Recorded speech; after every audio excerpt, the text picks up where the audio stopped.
All right, we're live with a little Compaq Portable 2 update because the next steps was a lot of busy work, a lot of moving around work, a lot of not convenient to stream, to live stream work.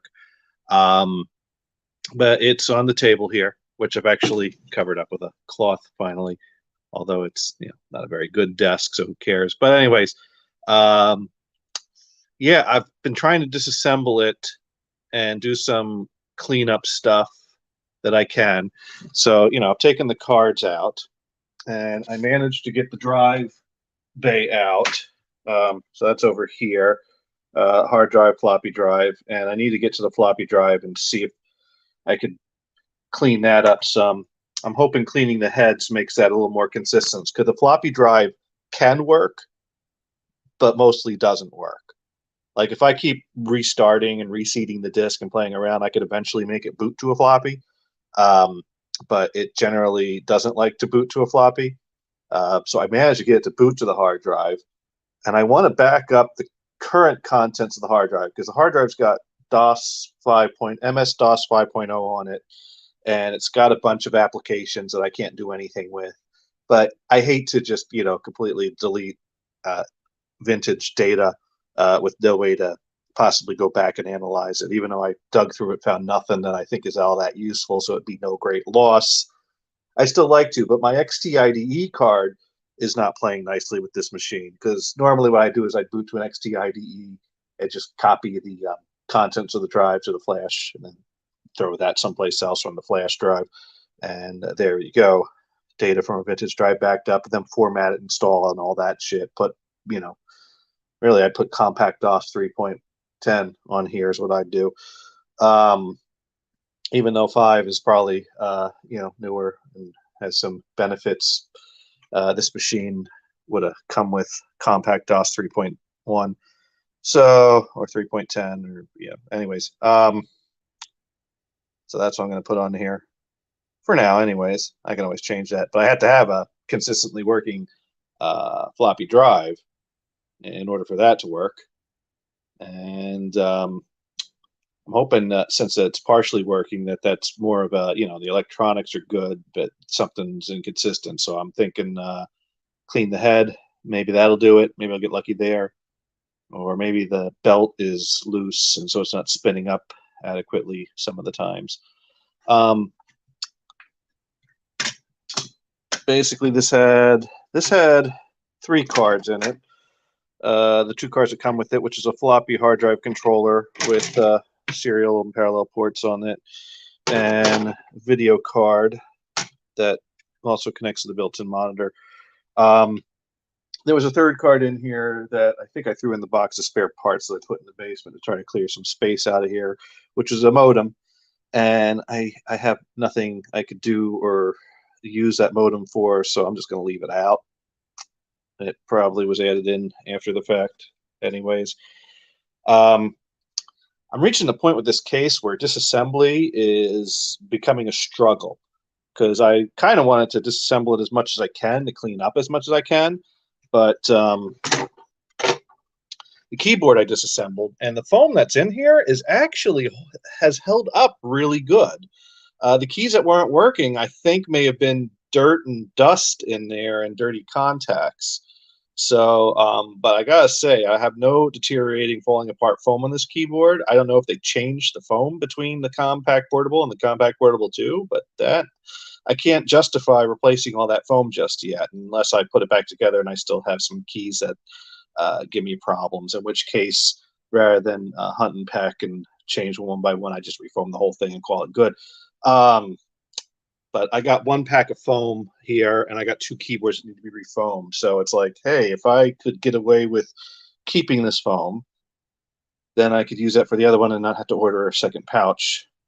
Getting this front plate off has been problematic because these screws are so close to there that it's hard to get a screwdriver straight up and down on there and be able to get a good torque on that. And at least one of these screws is in there extremely tight that for all my effort I cannot make it budge. So I can't get the front panel off of here I was hoping to get it off to better clean it up, detach from here, but maybe I could clean it up, attached to there. But my other big problem is I have a spare handle that's in a little bit better shape than this handle. This handle is all torn up. I have another handle that's not torn up, but it's worn and it's shown as worn, but it's in one piece. So I wanted to swap this handle for that handle. But like with the Compaq Portable, you got these screws over here with no clearance to actually get anything in there adequately to unscrew it. And unlike the Compaq Portable, this compartment is riveted in place in this case. So I cannot remove the CRT to get good leverage to get in there and get that damn screw out of there. I tried doing my trick with the getting the ratchet and throwing my little bit in there, but I don't have enough clearance for that in this gap. So that screw, I'm screwed there, and I'm screwed there.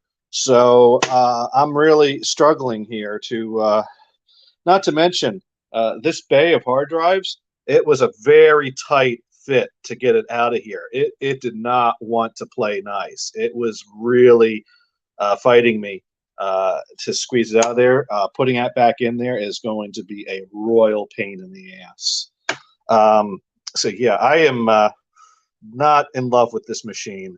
I have no nostalgic ties to this machine. I have more nostalgic ties to the original Compaq Portable.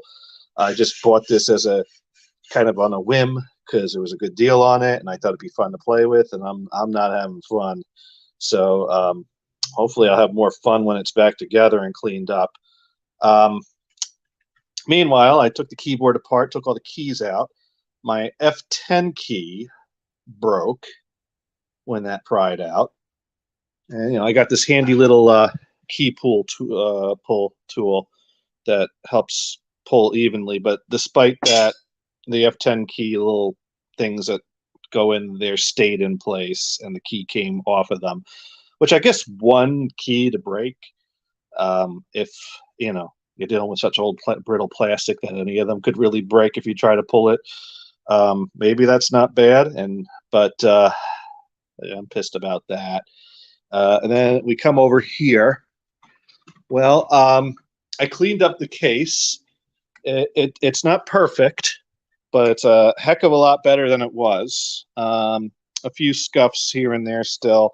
I washed it, scrubbed it down with some baking soda, and then I tried to lighten some of the scuffs that would not come off with the baking soda with a little bit of magic eraser, but I don't like using magic eraser all that much because sometimes that could leave kind of a residue or a kind of a, sometimes that wears down a little more than you want, but it's like scuffs or no scuffs, it's hard. What's more visible?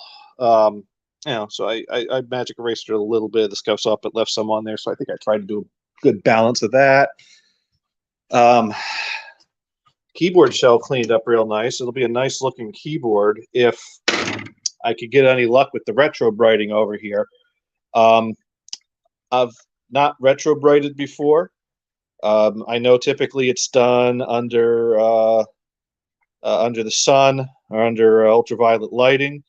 But the 8-bit guy did a stovetop for the keys on his Compaq Portable keyboard, and so I saw that as a viable option, an easy option, especially since it's not all that sunny and quite rainy outside, and I don't really have any clear tubs. I need to buy equipment or figure this out. I don't know, but I had the sous vide machine.